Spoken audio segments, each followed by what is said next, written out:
Ration card வைத்திருக்கிறீர்களா? உங்களுக்கு மகளிர் உரிமை தொகையுடன் மேலும் ஒரு சூப்பர் திட்டத்தை தமிழக அரசு தற்பொழுது அறிவித்துள்ளது. அதை பற்றி முழுமையாக அறிந்து கொள்ள நம்ம சேனலை சப்ஸ்கிரைப் செய்துவிட்டு இந்த வீடியோவை முழுமையாக பாருங்கள். மகளிர் உரிமை தொகை திட்டத்தின் வாயிலாக சுமார் 1,16,00,000 மகளிர் மாதந்தோறும் 1000 ரூபாய் பெற்று பயனடைந்து வருகிறார்கள்.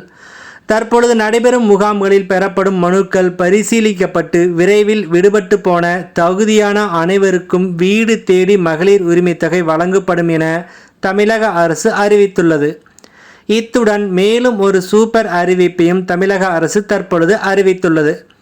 அதாவது NPHH முன்னுரிமை அற்ற குடும்ப அட்டைகளிலிருந்து PHH அதாவது முன்னுரிமை உள்ள குடும்ப அட்டைகளாக மாற்ற நடவடிக்கை மேற்கொள்ளப்பட்டு வருகிறது என அரசு தெரிவித்துள்ளது. தமிழ்நாடு ஊரக வளர்ச்சித்துறை அமைச்சர் பெரியசாமி, உணவு மற்றும் உணவுப் பொருள் வழங்கல் துறை அமைச்சர் சக்கரபாணி அவர்கள் தலைமையில் வளர்ச்சி திட்டப்பணிகள் குறித்து அனைத்து துறை அலுவலர்களுடன் ஆய்வு கூட்டம் மற்றும் நலத்திட்ட உதவிகள் வழங்கும் விழா திண்டுக்கல்லில் நடைபெற்றது.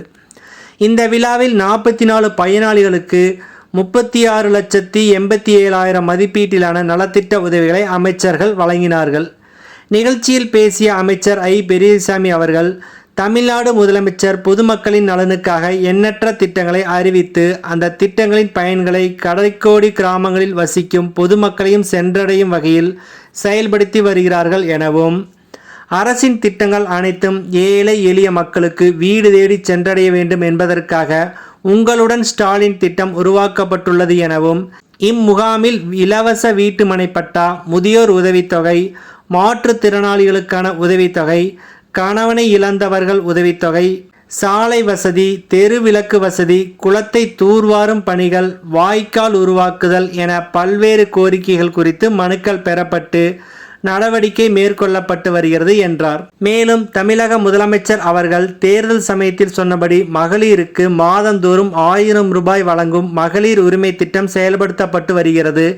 இத்திட்டத்தின் வாயிலாக சுமார் 1,16,00,000 மகளிர் மாதந்தோறும் 1000 ரூபாய் பெற்று பயனடைந்து வருகிறார்கள் எனவும், தற்பொழுது நடைபெறும் முகாம்களில் பெறப்படும் மனுக்கள் பரிசீலிக்கப்பட்டு விரைவில் விடுபட்டு போன தகுதியான அனைவருக்கும் வீடு தேடி மகளிர் உரிமை தொகை வழங்கப்படும் எனவும் தெரிவித்தார்.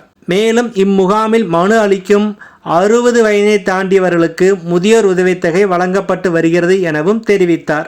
மேலும் நிகழ்ச்சியில் பேசிய அமைச்சர் சக்கரபாணி அவர்கள், தமிழ்நாட்டில் மொத்தம் 20 லட்சம் குடும்ப அட்டைகள் வழங்கப்பட்டுள்ளது எனவும், மாண்புமிகு முதலமைச்சர் அவர்கள் 5 லட்சம் குடும்ப அட்டைகளை NPPH முன்னுரிமை அற்ற குடும்ப அட்டையிலிருந்து PHH முன்னுரிமை உள்ள குடும்ப அட்டைகளாக மாற்ற அனுமதி வழங்கியுள்ளதாக தெரிவித்தார்.